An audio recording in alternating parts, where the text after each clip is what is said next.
and our city council, Ms. Gilland and Ms. McNally, Garcia McNally, and then also we have people from our Board of Adjustment, Lascoy and Herb, and our task force, John and Herb as well, and Dan Hughes Clark, and our new P&Z members even here.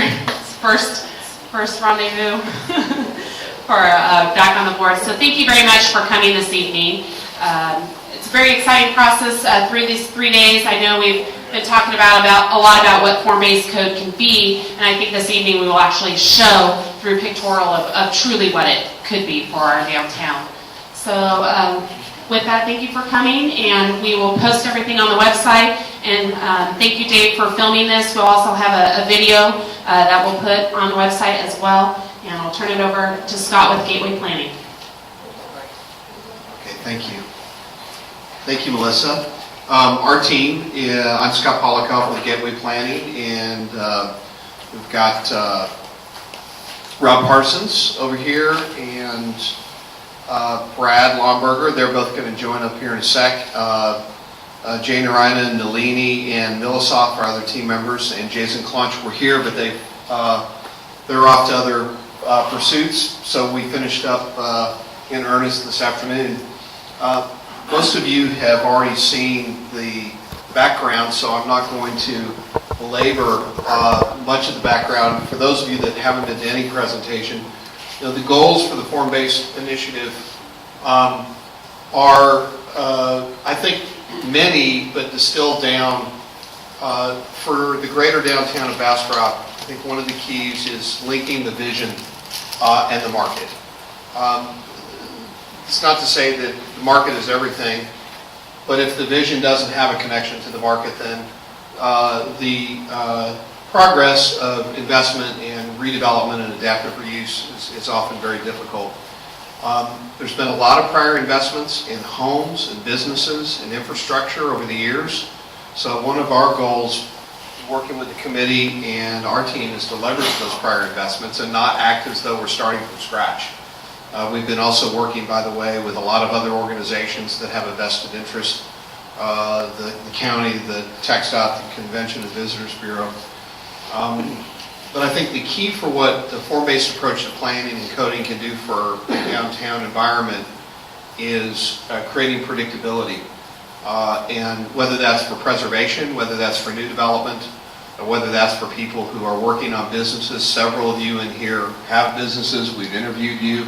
You really want to strengthen the capture of more tourism, more locals acting both in their spending as tourists, but also just reinforcing the notion that downtown and the greater downtown is a neighborhood.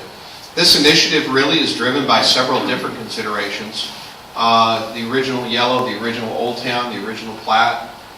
There was an effort to, at one point, to do a historic district.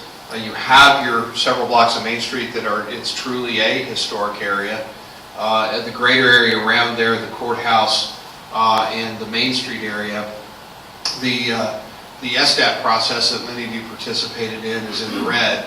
But we're really talking about from significantly north of Farm into the neighborhoods down to 71 over to 95 into the river is really the planning area. The form-based approach is really, again, focusing on the physical, aesthetic, and design characteristics of a neighborhood, primarily in the regulation and in the planning. Still looking at use as an important function, but not as the primary way to regulate. Right now you zone based on use, and there's very little consideration for design. What's the use? Convenience store. What's the off-street parking requirements? 5 per thousand. What's the signage requirements? What's the buffer requirements? And then what you have left is the color of the sign and maybe the materials on the building, but it still always looks like a typical convenience store. So for new development, or one size fits all on the form, which is always kind of just left to the end, and right now it's a 25-foot setback, for example, for everything. So what we try and do is create some nuances so that we can once again go back to the art of city building like the original town was given birth to many, many years ago. We have many of our task force members here.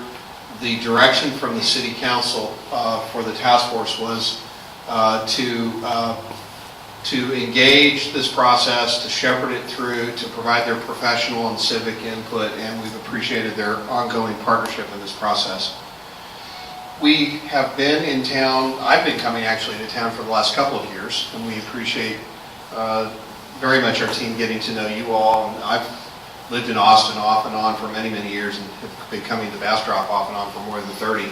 Our colleague Rob and Milosoff, who many of you met, one of our design partners, actually lives here in Central Texas.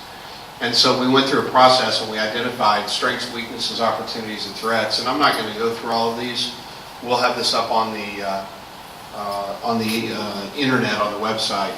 But I just want you to know that our work in this process very much was trying to understand what we want to build on that's authentic, try to understand the businesses. For example, your business in terms of trying to really activate even more business at the river. The people that own properties, the historic properties, I mean, really to understand all of these things so that when we went to work the last 3 days, we had a context for that work. Also, we wanted to make sure we understood what the market potential was. And Jason Klonch of Catalyst, who's on our team, very conservatively estimated that for new rental residential, urban apartments, for example, townhomes for rent, there might be demand in the greater downtown of 40 to 60 units. There's probably about demand for 171 approximately, again a conservative number, citywide. That's not counting the county. In terms of new owner-occupied owner-occupied residences, probably 10 to 20 units a year in the greater downtown. There's a little over 100 probably demand citywide. Now I know there's several large single-family projects, developments coming in, but several of those are in the ETJ and in special districts, so that's not counting that larger area. A modest amount of demand for professional office, about 5,000 square feet a year. That's the size of 3 or 4 or 5 modest small businesses. I think that number can increase if you actually have some momentum going with some additional retail and urban residential. But I think the key is that we're not looking for downtown to become this big central business district with a lot of office. I think my sense of where you want to be is you want to still have a real balance like you have today. Professional services, restaurants, arts and culture, people living down here, people renting, etc. But there is still some very significant unmet demand for retail in the overall city market, which means that there's still a healthy share of retail that could be captured downtown. My guess is that's going to probably continue to be restaurants and small professional services, maybe some soft goods, but I think there's still a lot of opportunity for even more restaurants and entertainment. The approach we took the last few days is, as I said, building on our initial assessment and then designing on what we're calling focus areas, and looking for real catalytic opportunities, and also looking for ways to enhance the development potential through infrastructure, connectivity, trails, streets. You have a very challenging history of drainage problems. There's new construction that's going to be happening with 71. Is that an opportunity for some improvements down by College Street? You just received a grant for Gills Branch to clean that out. And so we're looking at not just some design solutions for the areas that we'll show you in a sec, but also what are the things that we can do to encourage, as more of these public investments are undertaken over the next several years, that they're tied directly to a strategy for reinforcing private investment and neighborhood development, so that the role of the public sector is not directly promoting a specific development project, but making it easier for somebody who wants to do quality infill development and giving them a better context in which to develop while creating a broader benefit for the public at the same time. So I think part of what our job has been is to help you all connect some things that are already going on. And you've already been doing that. We're really helping you take that to the next level. And then we'll talk about next steps afterwards. So, we primarily looked at the Main Street area, the Chestnut Corridor, which changes from Main Street down to 95 in very significant ways, both as an anchor to the neighborhoods to the north and the south, and as it transitions into a major roadway in terms of State Highway 95. What we're calling the Middle School College Street neighborhood. And so what we did in those 3 areas, and we looked at some other areas too, but what we did is, it's a little hard to see on this map, but there are numbers and circles and notes all over this area of the greater downtown. And we started to really understand what's going on. We walked it, we talked to people, and we really tried to make sure we understood that this is a living, breathing neighborhood, and it's not just paper that we're going to be drawing on. We began to look at the street network and how it functions, and in some respects how it doesn't function. But downtown Bastrop, greater downtown, is really blessed with great bones. The founders of Bastrop got it right, and you're benefiting from that today. And so we wanted to make sure that we understood sort of the context and framework we're working in. We have a lot of other sketches in these kinds of documents that we use. We don't want to belabor that, but just want to show you that we did our homework. So we looked at, here's the first focus area we looked at, the whole Chestnut corridor. And what we did from Main Street and the historic downtown all the way to 95 is we really understood, I think, came to understand, I believe, the relationship of the corridor to the neighborhoods to the north and the historic neighborhoods to the south around the courthouse, and the relationship to the east-west streets, Main and Water and others. And we looked for opportunities, you can see in the brown or brownish red, to illustrate where new development could occur and what it might look like. And we colored in the gray here, for example, here in Main Street, at Main Street and Chestnut, exactly the existing buildings to reinforce those buildings are here to stay. They're the anchors of the neighborhood. We didn't do that for the entire plan area, but in the focus areas, we tried to juxtapose new development, infill development. And if for some reason you see a friend's property that we have a new building on and it's gone away, it wasn't intended to say your building should go away. We just made an assumption that maybe someday the redevelopment dynamic of this area might be that that building might be redeveloped, that site, with a new building. This is illustrative. As I said the other day when we started this project, we are absolutely focused specifically on maintaining the current businesses, and even after a rezoning form base for the greater downtown, we'll make sure that there's provisions in the regulations that say if you have a non-conforming site or a non-conforming building, let's say your parking is located in a place that new development wouldn't allow for that parking to be in that location, as long as you continue that site and you don't make the non-conformance more significant by adding on to a building, for example, in a side yard that doesn't make sense, then you can use that non-conforming site or building in perpetuity. That's what we'll recommend. The goal here is not to put anybody out of business or not to render any current building non-habitable for businesses. And certainly for single-family residential, this wouldn't apply. I wanted to reinforce that. But just to show a little bit of detail, so for example, as we move from Main Street over to, say, about Hill, what we wanted to reinforce was the redevelopment should be modest in scale. It's likely to be modest in scale, and it really needs to respect the single-family neighborhoods both on the north and south for the next 4 or 5 blocks.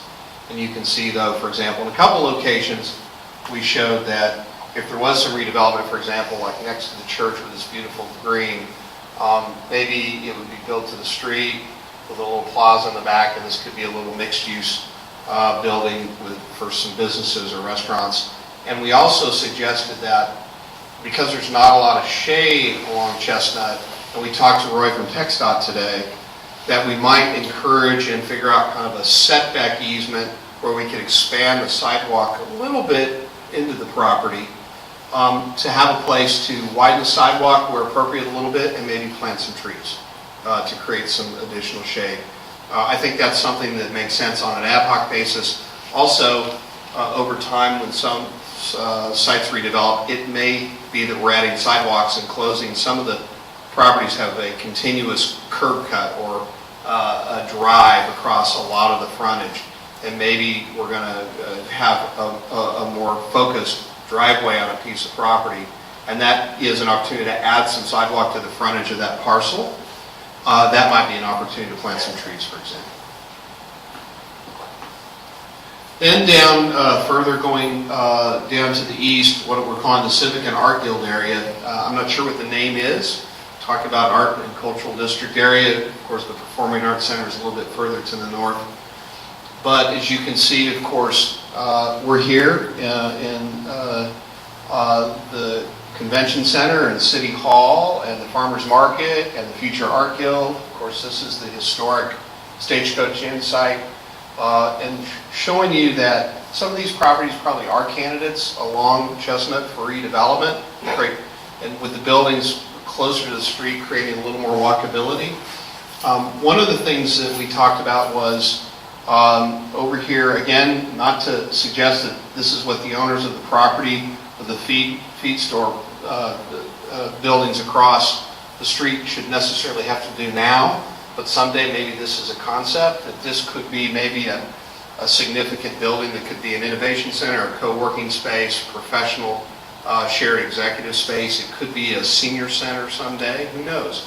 Could be another private use long term.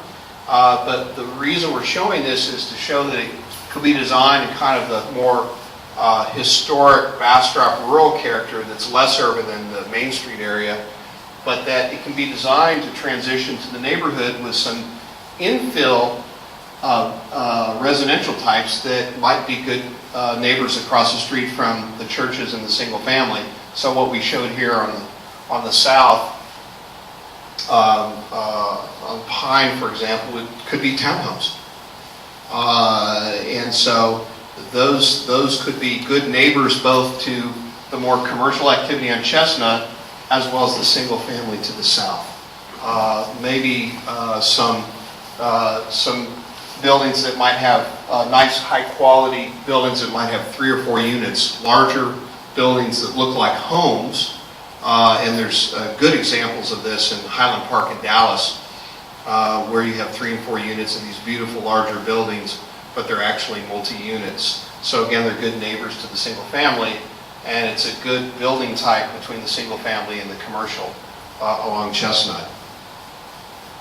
And then in a little more detail, and you can see that over here, we try to conceptualize, for example, how to create contextual relationships to the Future Art Guild, which will be going in next door.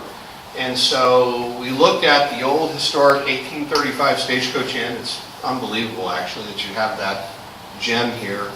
And again, facing north on Spring, maybe it's some smaller lot, high quality, single family homes that face on the Spring that continue the residential character.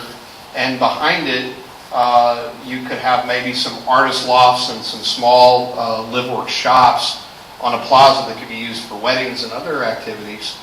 And then designing it so that you would have ultimately this kind of historic and visual connection relationship from the Stagecoach Inn over to the Silos, which is going to be the home of the Art Guild, and then transitioning over here to some potential mixed-use redevelopment, commercial redevelopment on Chestnut. We picked that out to show that we wanted to build on the historic fabric and the assets of the corridor in a way that takes advantage of some of the nonprofit and public investment that's going to be undertaken. And this is, I think, a good example where nonprofits, the public sector, and the private owners can all come together to create a good neighbor for the neighborhood to the north, but also something that will continue to build on the brand of a historic downtown in a modern context. And then 95, we're going to rename this. I know we're going to talk about Nancy's place in a little bit, but I think we're going to call this Melissa Drive 95. So I think this is what Melissa is like. You are going to help us work on 95. Of course, the Buc-ee's is down here in 71. There's a couple of large parcels here. Of course, the school fields are down here. But what we came up with is a couple of interesting ideas where you might be able to put some good quality destination retail or commercial for some smaller multiple businesses, but using the TxDOT right-of-way, which is right across here, and maybe working with them for some easements to further landscape the larger area that they clearly don't need for the intersection. It was reserved, obviously, for a larger interchange a long time ago, but to maybe have some additional improved landscaping to complement what you already have, and some parking. And, you know, sometimes you can work that kind of agreement out with TxDOT. Sometimes they'll release it, but if they don't release it as surplus property, you might be able to get easements that could benefit the redevelopment. Catty Corner, we talked about possibly maybe a couple of additional high-quality destination restaurants with a nice little fountain and good access here as a gateway to Bastrop State Park, and maybe, again, some of these larger home-like buildings that actually had multiple units in them for some good quality multifamily, with a connection over here to what could be a nice little hotel of 125, 150 rooms.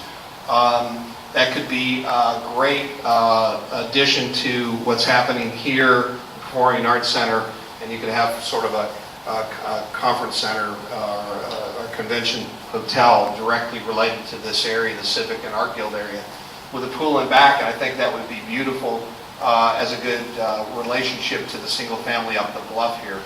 So again, we're not requiring that that be done. We're just looking at looking at our market study and what is happening along 95 with the Hacienda and the Jalisco's, how you could have some additional destination restaurants because you've got the ability to park it and maybe create a theme that you feel like you've arrived coming in either from the east or while you're leaving, or as people come in off of 71 into 95 and then down into Chestnut.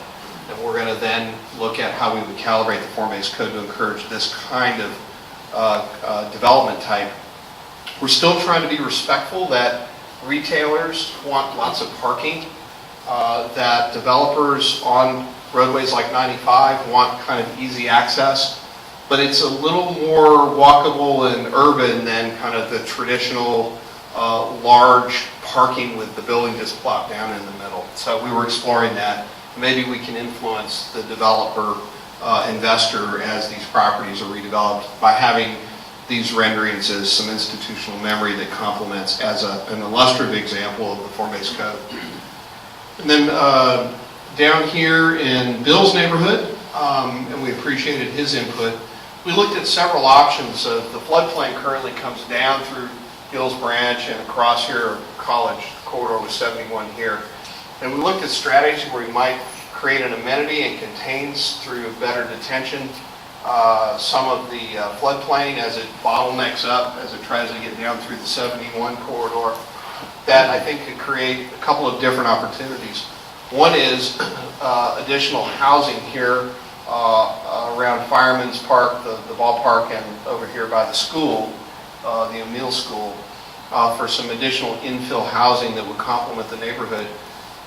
One of the goals here is to introduce additional residential types and housing and reasonably priced housing to be respectful of the existing neighborhood here, as opposed to encouraging redevelopment that puts pressure on the neighborhood where you're inadvertently encouraging displacement of people that live in that neighborhood. I think that's a delicate balance that we need to deal with head on. Part of our job, I think, as planners and consultants is to really understand the impact of the neighborhood itself and not just think of it as a purely design exercise. And the other thing is, this is a commercial corridor. These blocks here are zoned commercial. So with the redo of 71 and the frontage road coming west, one of the questions is what's going to happen in these spaces, the commercial spaces between the 95 intersection and as you get closer to the bridge. We're not so sure that right in this area, for these couple of blocks, this is the, quote, best retail location.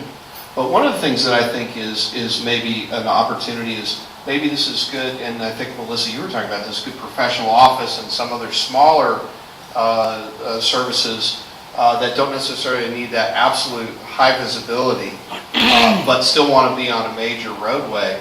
And so we've, again, tested how we could design these in so that if you had, for example, again, smaller lot homes that are alley loaded, in other words, the back of the house is where the garage is, with the front of the house not having a garage, and then you could do smaller lot, high-quality homes or townhomes, and then the alley becomes the way to buffer the commercial and the residential, because the commercial faces to the south and the residential to the north into the neighborhood.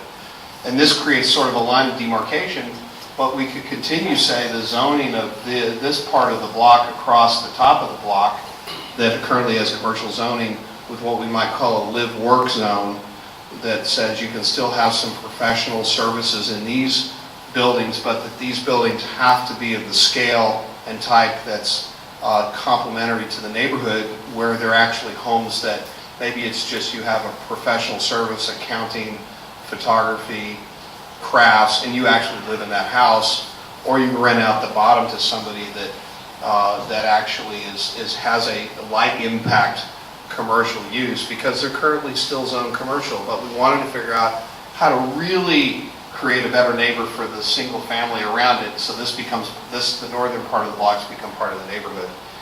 And then over here, assuming that we can really improve the Gills Branch as an amenity and narrow down the drainage, there's an opportunity for some additional really nice infill housing, some cottages with maybe a drive that comes through the middle, and the homes face out onto a green, because you really are not going to have development next to the railroad track. And this is just a more close-up look of that opportunity for enhancing the neighborhood with some additional homes.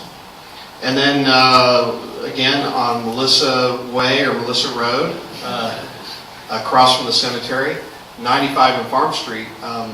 Rob, did you want to talk about your thinking on this? Rob did this design, so. Thanks, Scott.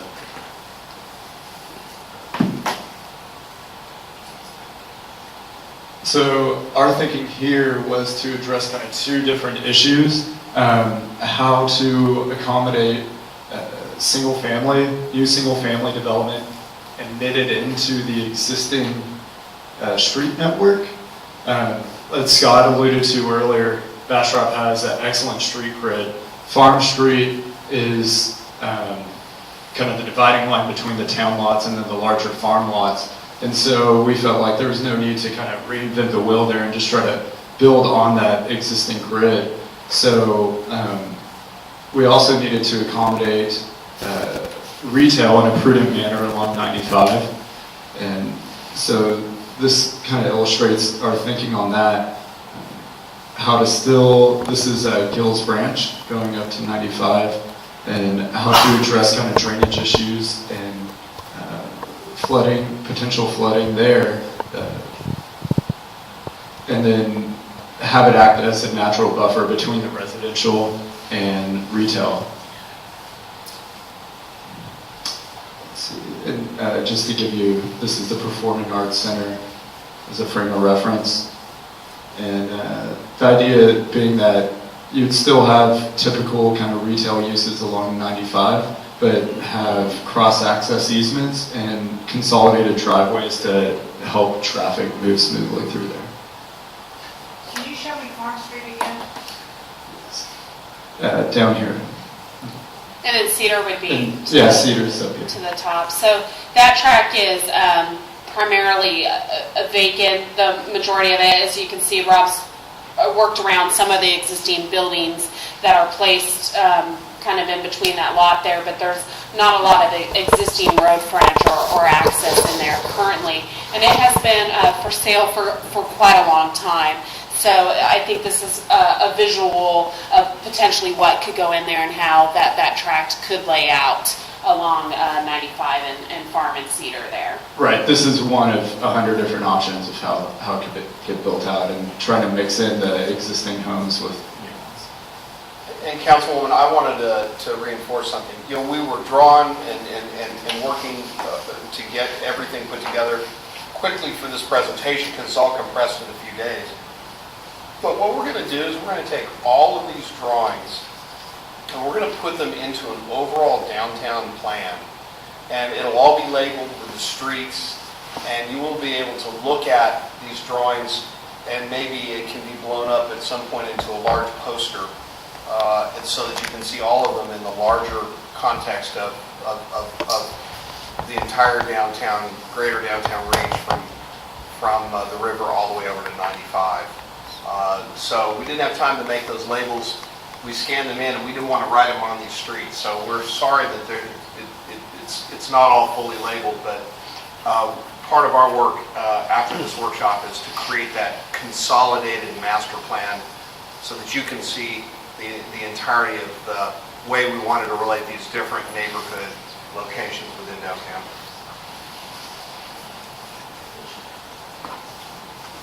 So there has been a history of questions about the function and the impact of Main Street, its tight right-of-way, 60 feet on one part of Main Street and 70 feet from building face to building face on the other. There's been some experiments with going to one way, we understand, didn't quite necessarily work out. In terms of people not understanding that it was now one way, and there was a couple of head-on problems. And, I was thinking, I drive rental cars all the time, so we're always going over those little, the deals that pop up at the Hertz return that blow out the tires. I figured you just have TxDOT put that on no, I'm kidding. So if you try and turn south on the South Main, no, I'm just joking. But one of the things that we are keenly aware of is small businesses depend on visibility, parking, perceived parking access, relationships to different businesses, walkability, and all these things. And so one of the things that we did was to try and conceptualize maybe a reorganization of the actual function of Main Street, the curb lines, where the sidewalks are, where the lights are. And the reason we did that is that your community is getting ready to invest hundreds of thousands of dollars of the redo of the flat work of the street and the sidewalks and the curbs. And we asked Melissa and your city manager Mike and Viviana and Trey, your public works director, and others, can we take a fresh look at what you're thinking and the Main Street Design Group to just take a shot at, we didn't get the memo that we weren't supposed to look at it in a certain way. And we wanted to see if some of the concerns or some of the opportunities were real or whether they were missed. And so we've come up with maybe an option that could be considered as you go forward over the next year in the redesign and reconstruction and repaving of Main Street, which is a real opportunity. We just wanted to make sure that if you're getting ready to go through that process and the property owners are being asked for easements, and you're disturbing businesses and trying to minimize those disruptions, but you want to pop out of that process with something that really is viewed as beneficial and not just kind of, touching up broken up concrete and not doing more than that, which we know that's not the intent. What's the maximum amount of impact that could have the most benefit to the owners and of the land and the buildings and the businesses along Main Street? So we came up with a concept. So Brad drew the short straw to actually explain it, so that if you don't like it, it's Brad's fault. And if you do like it, then Nancy wants all the credit, right? No, and Nancy, listen, we absolutely appreciate all of the amazing feedback that you have been providing us over the last many months. You're fearless in giving us your candor, telling us about what other people are thinking, even if they don't necessarily agree with you. You've been a real asset to our team, as has been Melissa and Viviana and Mike. We really appreciate, and Wesley and Trey and others, we really, really appreciate and we met with the additional staff members yesterday. The staff leadership that you have, you're very blessed here in Bastrop.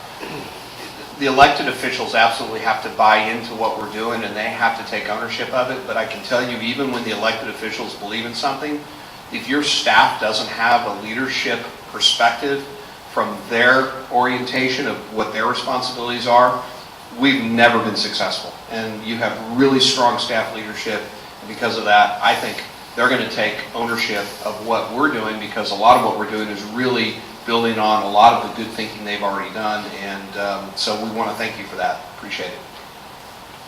Don't blow it, Brad. Thank you. No, I'm kidding. So, I want to preface all of this. I've got on it. Oh, Stand closer.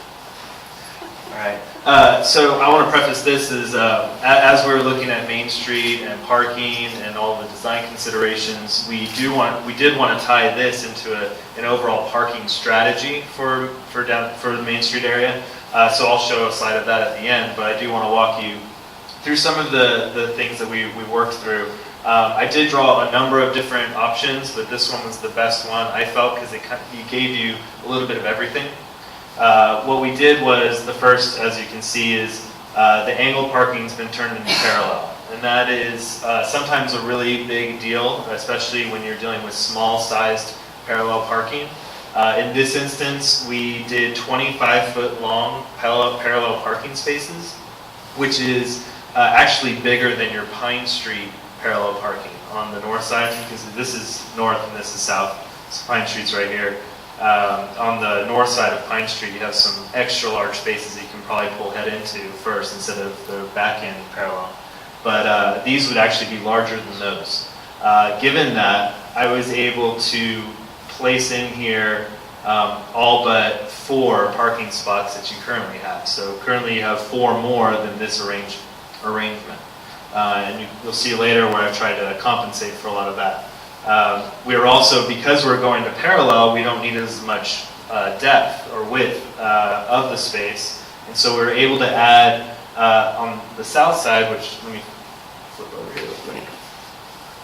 Let's talk about the north side first. On the north side, you have about 10 feet extra than the south side. And so with that, we were able to add 5 feet to the east side of North Main. It allows your lighting to actually be within the sidewalk, so you don't have any more islands to deal with in the parking. It allows all of your awnings and everything to be maintained where they are, and you get a clear walking space. In addition, we're talking about a few of the spots at the intersection of Chestnut actually having a mountable curb versus a vertical curb, so it could be more of a handicap space. You can actually get out of your door a little bit easier when you're a passenger. And as you can see on the south side, we're able to add so much space, we were able to integrate street trees into there. So what we ended up having on the south side was a 20-foot sidewalk with street trees, and you can fit outdoor dining and things like that out there as well. And on the north side was a 15-foot sidewalk. And we shifted this ever so slightly so that you could tie in both sides of North and South Main. So currently they aren't actually connecting center to center. And so we're able to tweak it ever so slightly so that you can get over to that side a little bit easier. It cleans up the intersection a lot. As you can see, we also took out this parking area. Hopeful wishing you could have a public gathering space back there that's stamped paving, much like what you have on Chestnut now, so you can kind of tie in Chestnut to the Main Street area a little bit easier visibly.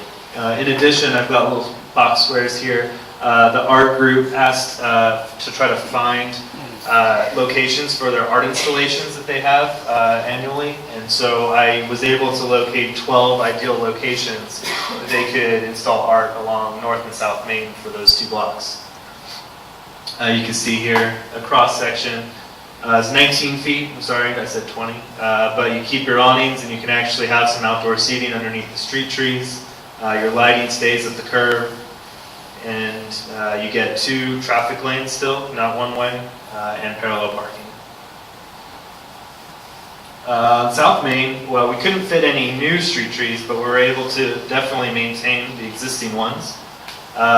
In addition, adding 5 feet of sidewalk to each side. So you get 10-foot sidewalks on South Main versus the 5 or 6 that you currently have.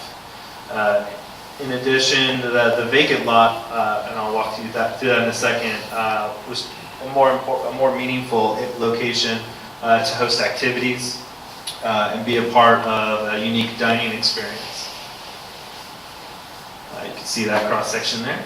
10-foot sidewalks, you keep your street lamps where they are, parallel parking, and 2 10-foot lanes. So you don't have to go to one way in order to get this kind of expansion on your sidewalk.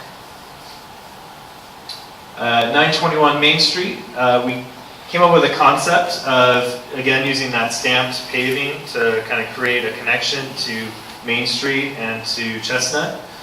You have a little brick wall in the back, and we were talking about cutting through those to give access to the parking area in the rear.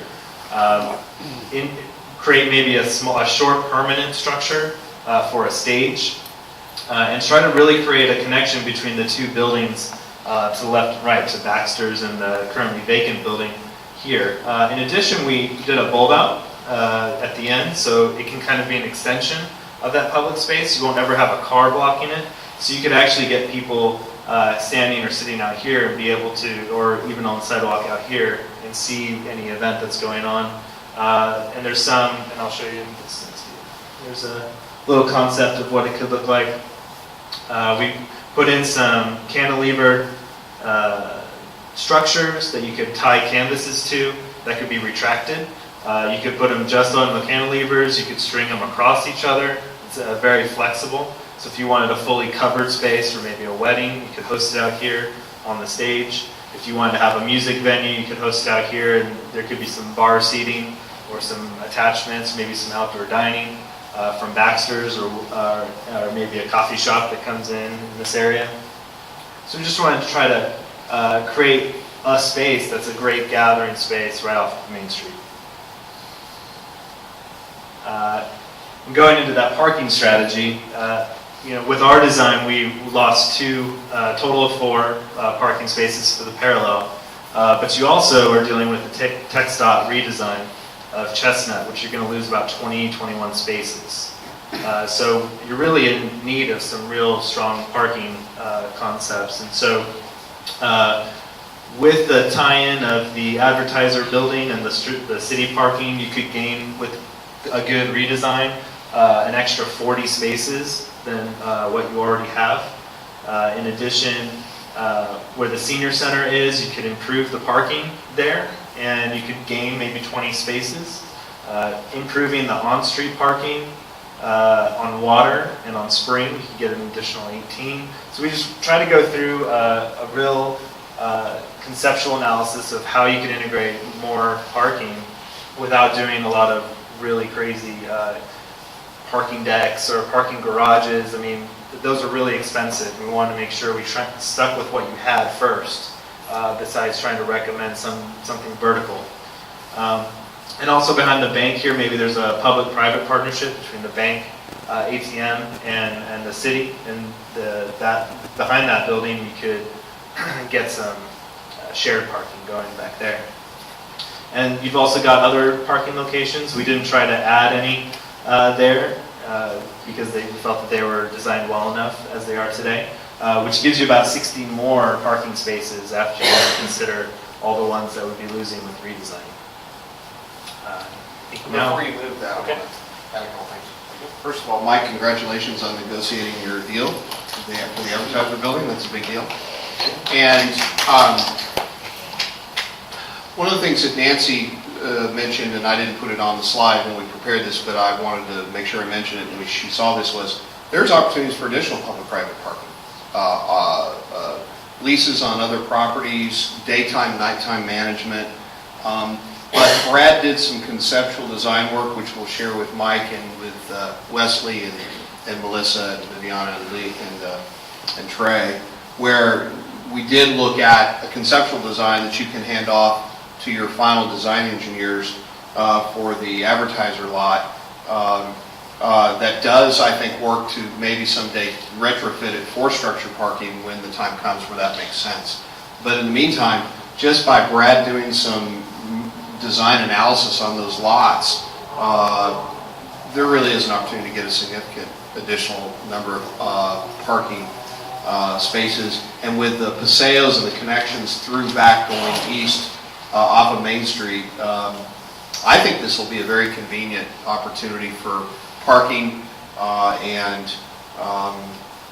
We had heard there was deep concern about any reconfiguration of Main Street parking for significant losses. The parking today is almost parallel. It's really not even true diagonal parking, and we actually went out and counted it and did the analysis, and even with, as Brad said, a spacious 25 feet of length, which is pretty good for parallel parking, even for those that are not real skilled in it. Like Brad said, we're only looking at a total loss of 4 spaces along the 2 blocks.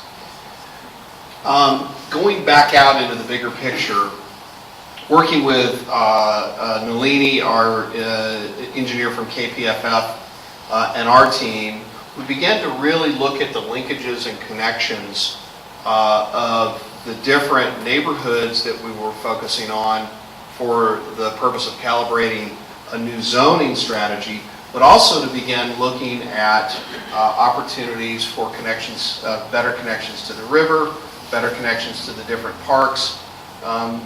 Melissa, we didn't move this up to Chestnut, but cycling connections back over to Bastrop State Park, and I know you're applying for a grant there. As a cyclist, I look forward to riding on 95 someday. On Chestnut someday, going east over to the park. I've gone through it north-south from Houston to Austin, as you have on the MS-150, but coming back into town would be fun too. Especially when, probably at this age, I wouldn't be able to make it all the way out, Austin, so I just have to bail out and come to downtown and hang out.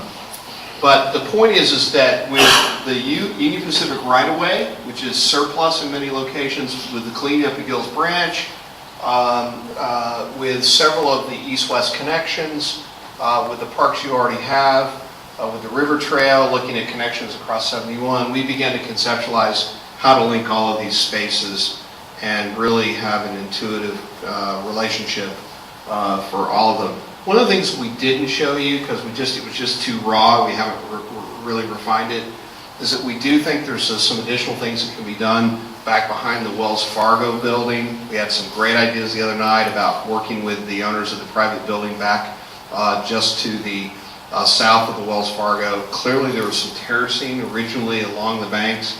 Maybe there's some additional things that can be done to really increase the design and desirability of hanging out from the city parking lot and the gateway on down to the river trail below. And also, if the Wells Fargo Bank goes away someday, we thought that site would be a really good location for some urban residential with views. It's a good complement to Main Street. I think people would want to live there. It's also the right location to actually have some multi-story urban residential, because you could build it starting down the slope and it wouldn't tower over Main Street and it wouldn't be viewed as a threat to the single family. So we saw that as a real opportunity. Things eventually do turn into other things. So someday that may no longer be a bank building. So we've been hired to help you create a zoning tool that is driven by a planning process that builds on your history in a modern context. That's why the form-based approach, I think, has been embraced by you, those of you, most of you in here, in the leadership of the boards and commissions and the council, and representing the neighborhoods. So as we went through this work over the past few days, we actually started to look at, if we're going to start writing the draft code, we have to actually have a way to differentiate the standards and form rules and the categories of uses that would make sense to continue to reinforce for those that are already entitled, but to create some significant capacity to take advantage of the design differentiation from neighborhood to neighborhood. And so these character zones begin to emerge, because this will then become the regulating plan, or effectively the new zoning map for greater downtown. So I asked Melissa, because she helped us develop this, actually to walk you through what we think is the emerging character zone map, which will be basically the platform for writing the form-based code.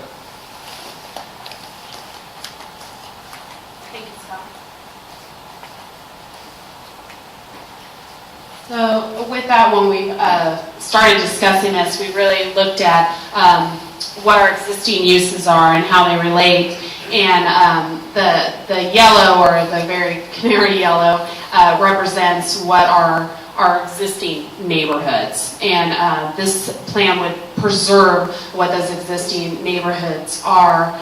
We did also look at, we have more of a mustard yellow right here. We're calling it the Spring Street neighborhood. So that can help a transition between this Chestnut corridor and what the existing neighborhood is over here as well.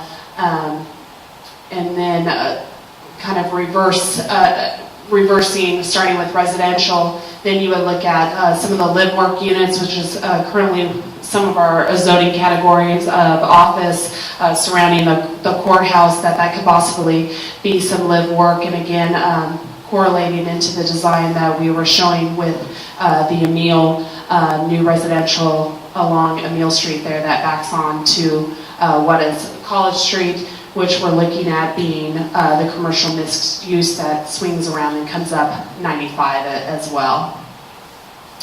And with that, we also have our historic downtown core that really primarily does look at the 2 and 3 block area that is most of our existing buildings that we do have on Chestnut Street there being historic, and then downtown mixed use, which is a lot of what the existing central business district is, would maintain potentially that character zone for that zoning district. So this is a very first draft of it, but looking at that and then maybe continuing to focus in and see how this would work with defining regulations and setbacks and rules for these different character zones within the city. So we would take this and start looking at drafting that.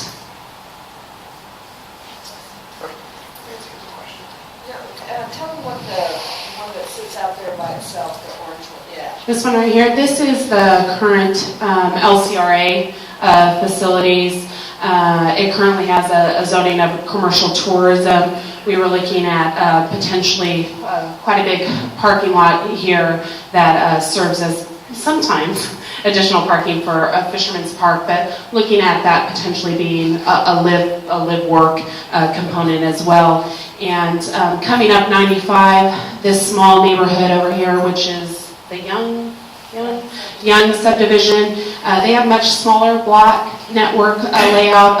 Some of the homes back up to 95. There's currently quite a couple of different zoning districts in that area right now, but this would be a way for right next to the high school in 95 to potentially have some transition with live work for that Young subdivision neighborhood as well. That has a little bit different feel and character. Great. I think what's great about this graphic, it's very simple, is that it shows what is already intuitive, that history informs us of what you already are living in the historic core in the greater downtown of Bastrop, but it also helps us figure out how to inform the future so that it doesn't ignore the history, but it creates a orderly and rational way to begin to determine what makes sense going forward in terms of preservation and new development and new investment. So with that, we wanted to close by saying that we're really ready now to pivot based on your input and our analysis and our partnership with the committee to moving into the drafting process of the actual code itself. I know there's probably going to need to be some additional meetings and discussions of the committee and with the various boards and commissions to make sure that we're on the right track before we really dive directly into the drafting process. But hopefully we've developed enough what I'll call a common vocabulary that allows all of us to say, okay, what does this new tool represent? And I think we hopefully have created, through design and through the analysis we've done, the ability to talk about where we want to emphasize what's working today and to help preserve it, and where we want to encourage things that might make sense. For example, some of those residential types that right now don't really exist, new construction, small lot, high-quality homes in areas, say, between the Chestnut Corridor and the historic single-family neighborhoods, some additional adaptive reuse of some of the great existing buildings that are funky that I love on Chestnut, and a lot of times what happens is the underwriting process, in other words, the process of deciding whether or not a source of debt or an equity partner is trying to determine what the risk is in investing in a real estate development project.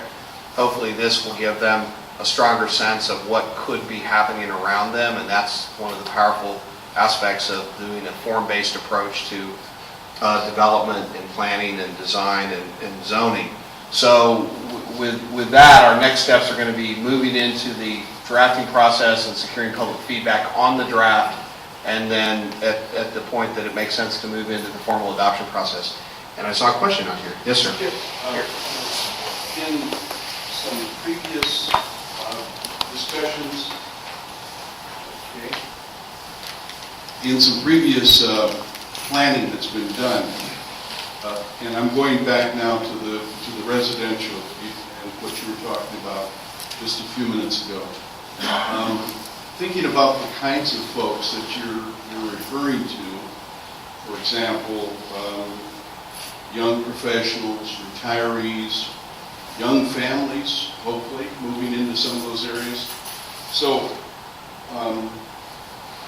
one of the things that was mentioned in the past was that there are no grocery stores within walking distance of any of the residential areas. I mean, there's Tracy's, but that's pretty much it. So if you were a young urban professional, for example, who doesn't have time during the day, you may need to be able to access a small boutique-type grocery store, again, within walking distance.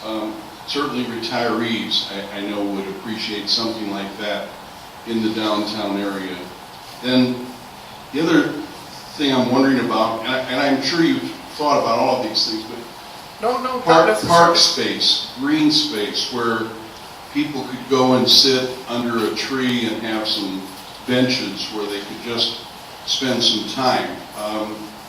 And then for young families, recreational areas. The soccer fields look like that's being planned for some residential or business purposes? No? Okay, so those would stay there. Okay. That's it? Well, questions? On the grocery store, thank you. Thank you, Melissa. On the grocery store, my intuition is that there may be a couple of places, if there is some assemblage, a small boutique grocery store further east in the Chestnut Corridor in the what we're calling the commercial mixed use on 95 or here, with appropriate design parameters in terms of its scale and how it's parked.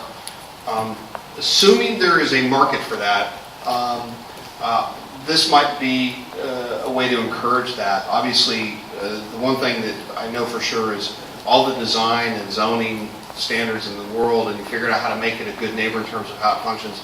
If the market's not there, then it's not going to go in. But in the sense, this process may be announcing to the marketplace that it's time to start looking at greater downtown Bastrop for that. There's a lot of places where new format grocery stores are coming in around the country in a non-traditional setting. The hard corner on a major highway, for example, where you see most of them in the past 10, 15 years. One of the other things, and I'll just throw this out, I know the YMCA is looking at a significant investment and would like some significant space. We'd like to help you talk about how maybe there's a place in the greater downtown. It's a lot of acreage they're looking for, but that might be an amenity. Maybe that's not feasible. And one of the things that I think is great about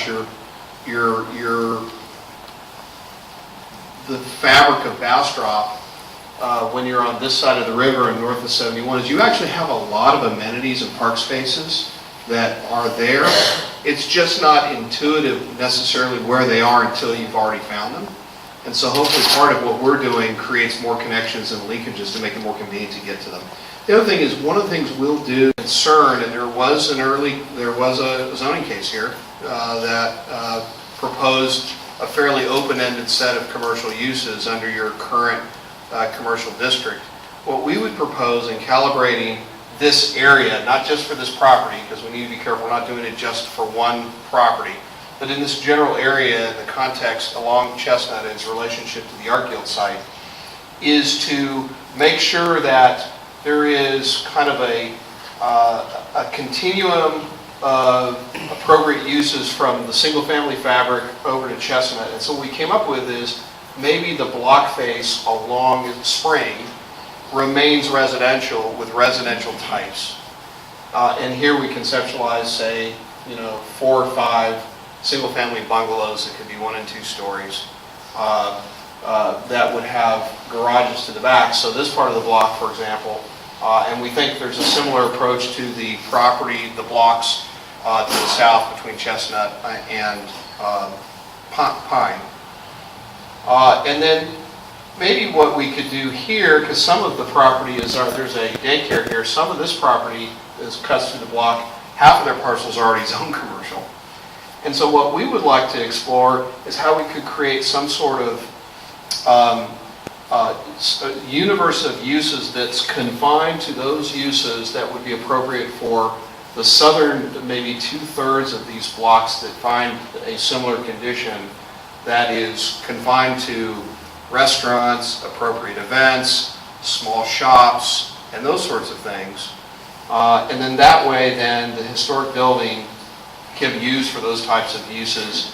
And maybe again, this notion of, although this is would be more in the commercial area, this concept that we called the one whole character zone live work, but these buildings could also be zoned to have both a residential and a professional or shop type use.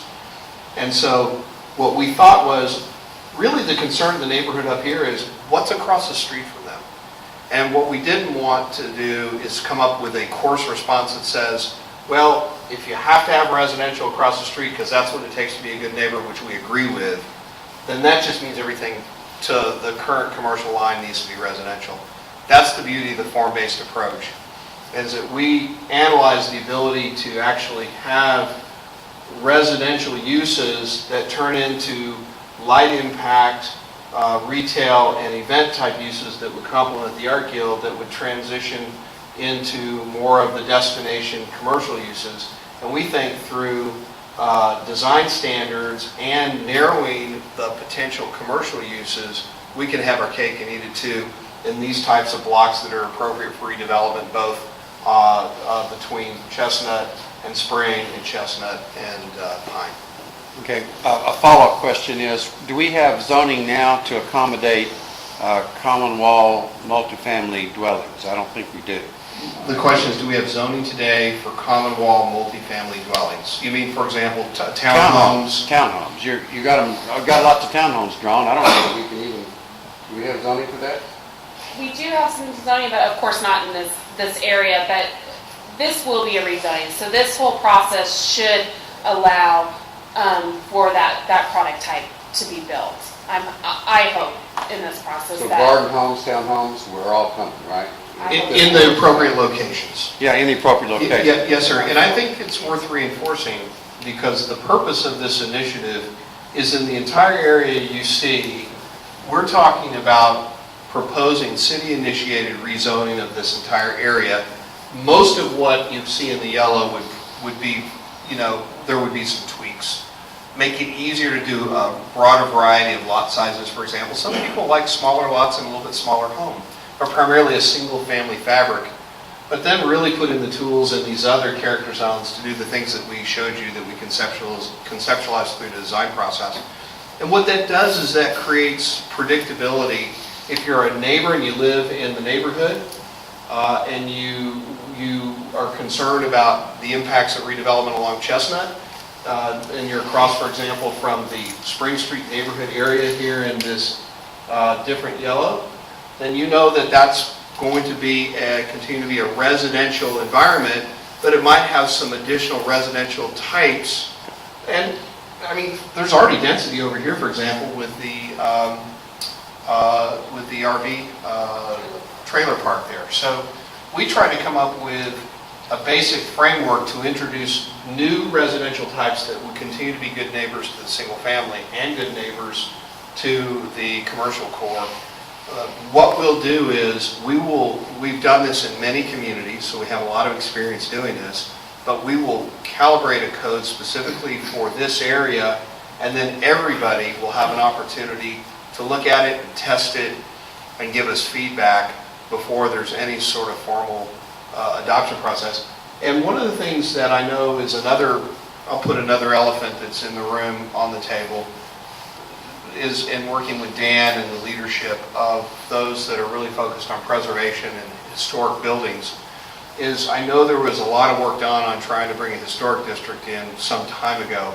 And we're able to still work to create some additional design elements within the different character zones of the form-based. And so, for example, in the several blocks that you all are in, there may be a desire to strengthen a little bit more some of the design elements, but that you wouldn't want to apply to any other part of downtown.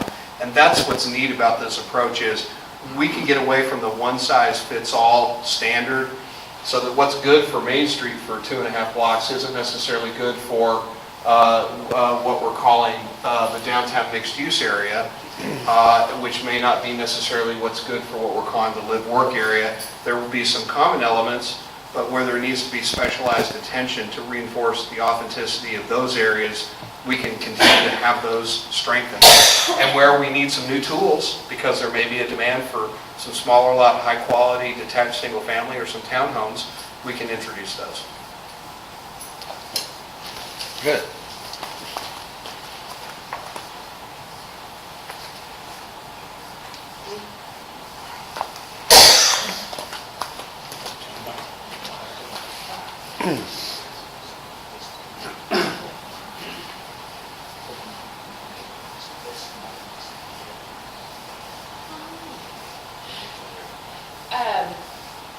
A great task number, Bill. Thought of what happens if you don't live in this area, and why is this important for us as a city, which I think is a great question, because not everyone lives within the character zones that we're proposing are right in this area. So how is it still good for all of the citizens of Bastrop? And I think, I mean, just very rudimentary through the market study and showing how this can help bring, greater tax benefits and additional shopping is available for all of our city residents.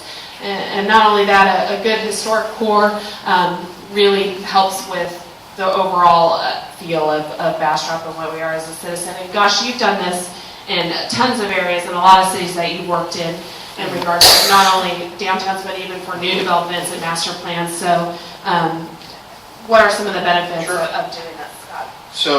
So Councilman, I think that's a very important question. If I don't own, live, or shop, or hang out in what we're calling greater downtown, why should I care? And if we're doing this, is this going to have a negative impact on me? Well, I think you've hit on it. Even if you don't care about your history and your downtown, because it's just not your thing, a vibrant, successful downtown or center city of a community, whether it's the size of Bastrop or a larger community, is good for your tax base. And investing in, through private investment, quality development brings in more tax revenue, brings in more sales tax. And it makes it more attractive for people to visit this area. So maybe those that want to come for the environmental and natural experience of Bastrop say, I'm going to spend a night or two in downtown Bastrop now, because it's a great place. It's always been a great place, but it's really going to the next level. And they spend more money and they leave. And so I just think that, you know, it's true of any living organism or family. Every member of the family, if they're in good health, it's good for the family. And if downtown is part of the Bastrop family and downtown is in good health, that's good for Bastrop overall. There's no doubt about that.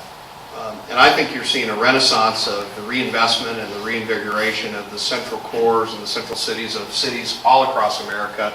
And we're just trying to help what I think is already underway. We're building on what's already happening. We're just making it a little easier for people to live here or invest here, or for those of you that are investing on the public side, for example, the city's getting ready to put, the Economic Development Corporation is getting ready to put some significant investment into infrastructure in the Main Street area. We're excited to be able to help you really leverage that investment. The taxpayers overall in Bastrop should care that their city is doing something to leverage every dollar that they're spending that's already committed. This is money that's already been committed. It's not a request for new taxes. It's not a request for new bonds, although every community over time will invest more money. But what we're trying to do is simply leverage through this process what you're already spending your public dollars on. So it's a great question. And we're happy to sit down with anybody. My phone number is 512-784-3527. I don't live in the Central Texas anymore, but I still have a 512 area code. 512-784-3527. Anybody can call me to talk about our experiences in communities in other parts of Texas and other parts of the country. And so it's just good business. Even if you don't care about historic cores or neighborhoods in the central city, it's just good business for all the taxpayers. Scott, I think we still missed it a little bit. The people that's outside of the zone that we're working on right now, they're still wondering about what's going to happen to my neighborhood. Yep, that's a different, okay. That's what we're talking So the other thing is, this could create a tool that then could be used, not the exact tool, but the neighborhood to the north, for example, could then use a tool like this to help their neighborhood. And you don't have to start from scratch, because this will be a template for doing this in other parts of the city. And so, and it would be great if there was some competition. If we went from why are we doing this to I want mine too for my neighborhood, that would be a great turn of events. All right. Cool. Thank you.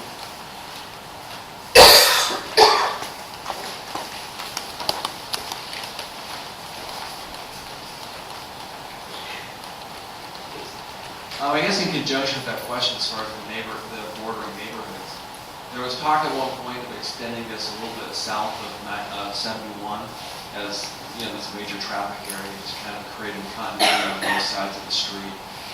Similar to, I guess, what happened at the intersection up there at 95 and Chestnut going through, exactly, kind of extending that south. I don't know if that was discussed and not really thought worth it, or if we just got to draw a border somewhere and this just happens to be it. The question is, why not take this south of 71 or go further north? Well, 71 specifically, just because there's so much traffic that goes through there. Sure. The short answer is absolutely south of 71 and much further north of the railroad tracks, beyond the yellow neighborhood designation, which is more neighborhood. It's absolutely appropriate. But you've said it. At some point, you just have to say, we're going to take an area and do a really great job and get some momentum and get some success.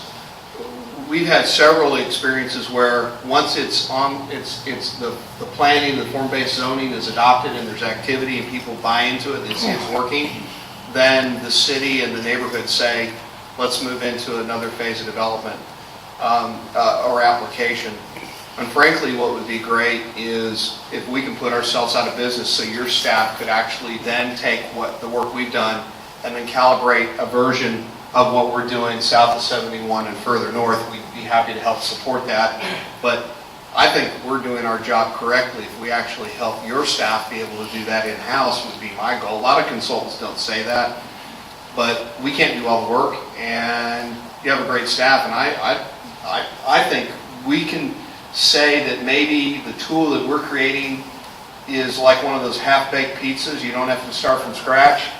You want to add a little more pepperoni and a little more stuff to it when you get it home and pop it into the oven. And I'm not saying it's going to be, just a quick lockstep. We're just going to throw it into the next neighborhood, because there has to be some real planning and calibration of the tool to apply it to that neighborhood. But there was a lot of discussion about that. There's just only so much detailed work we could do at this level to get it right. And once you expand it too much, it's kind of one of those deals, can you do a really great A job and get some momentum going, or try and do too much and do a B or a C job?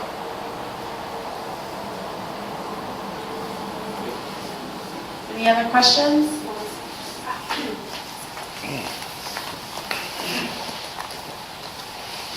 You touched on this briefly. I just wanted to see if you could spend a couple more minutes on two of the issues that we frequently hear at P&Z about form-based code supporting a community-defined sense of place and the impact of affordability. And I think you've touched on some of it, but I just wanted a little bit more discussion on how this supports affordability for our community.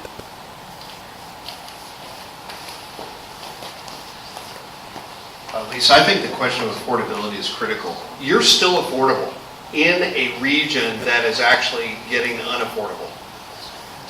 With success, you see a lot of pressures on land values. Increasing land values and rents are actually a good thing if they're done, if the market doesn't overheat and it's done in a way that encourages investment and broadens out opportunity. It's economics 101. You're still in a position to actually keep that affordability in place. And I think this design concept for the neighborhoods going from Main Street to 95, it shows that it's supply and demand. If you can add more housing into the core of Bastrop so that it's not a scarce, one-off opportunity where you have to go through a series of variances to do the kind of quality neighborhood homes that everybody agrees should be done, but it's just hard to do because you have a mismatch of your current zoning tool.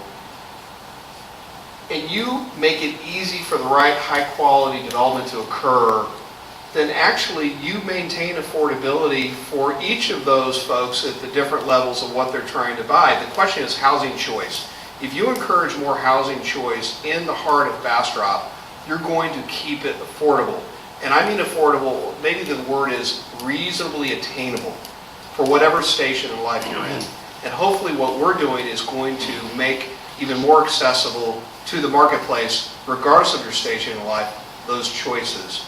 It's when you make it hard or don't resolve the challenges of it being hard to do quality development that most everybody agrees should be done. When you make it hard, it means you're not delivering enough to the marketplace that is being demanded. And when you have a lot more demand than supply, the scarce availability of what is getting done becomes much more expensive. And I don't want to point to a particular city that might be nearby, but you can have your cake and eat it too. You can maintain your affordability, increase choice, increase quality, and do it by effectively creating, dare I say it, but what you're effectively doing is you're partnering with the market to create what high quality master development community developers do. How are they able to deliver high quality in significant numbers? Because they control it all, right? And so everything that goes in next to them is they're managing it, they're designing it, and they're making sure that it works for every new neighborhood and every new home and every new resident. What we're doing is creating the same dynamic for a lot of different owners. And that is a means for you to increase your quality while still having small businesses, small investors, and small property owners getting the benefit of it as if this was a master plan community. But you're doing it in a way that's pro-small business. Nancy?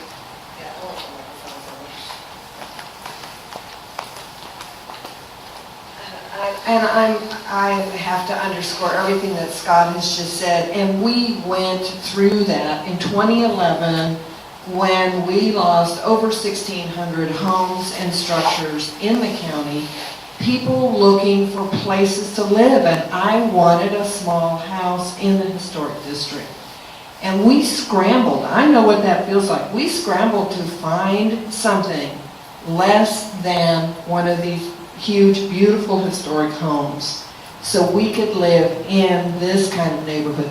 Could we have gotten what we wanted in Riverside Grove or Hunter's Crossing? Maybe, but this is where we wanted to live. And when I see these, and I see the opportunities for the size of home that as a senior citizen, You are old. I am, appeals to me in a really great historic structure, I'm ecstatic. And that's of the affordability. And we have the real life experience of that. Well, thank you all. If there are any other questions or anybody wants to talk to us one-on-one, let Melissa know, give me a call. We're right square in the middle of the journey. We're not starting anymore, we're not at the end, we're right in the middle. But we want to make sure that we're on the right track to begin to actually craft the tool. Some of you are going to want to dig into the details, and we encourage that. Others are going to say, if Dan is happy, I'm happy. And there's many of you that are leaders in this room. You all are all leaders in this room. And so we want to make sure that your fingerprints are on the tool. And no pride of authorship. We have a sense of what does work, but there's a lot of different ways to accomplish the same thing. And what I love about what we do is we learn new ways of doing this in every project. So I want you to know that, yeah, we have a lot of experience, but when I say this, sometimes it makes people nervous. We've done this about 25 times. We have about 25 of these actually adopted on the ground in real neighborhoods, and they're happy. But sometimes you still just don't have a prior answer to an opportunity. And what I'd like to say is, let's just sit down and we'll sort of make it up to solve that particular piece of the tool. Because if we try and formalize everything, if we try and create the next generation of zoning for your historic and greater downtown, and we try and figure it all out, and we don't leave some room for creativity, then it's going to lose its authenticity. You know, when historic Bastrop was first developed, they didn't have boards and commissions. They didn't have zoning. They just got together and figured out what made sense, and they collaborated. And hopefully you all view what we're doing, and I think you already are because you've been very collaborative, view this as an opportunity to kind of go back to the way Bastrop used to do business, but in a modern context. And that is, it's a partnership, it's a team effort, and the specializations of engineering and zoning and contracting and design and architecture, yes, they're all important, but hopefully what we're doing is brings those specialties together so that you're informing each other, and we want you to help us inform the process too. So no pride of authorship. Let us know if we're on the right track, and if you think you've got a better mousetrap or a particular way of doing it, then let us know. Thank you. Thank you very much.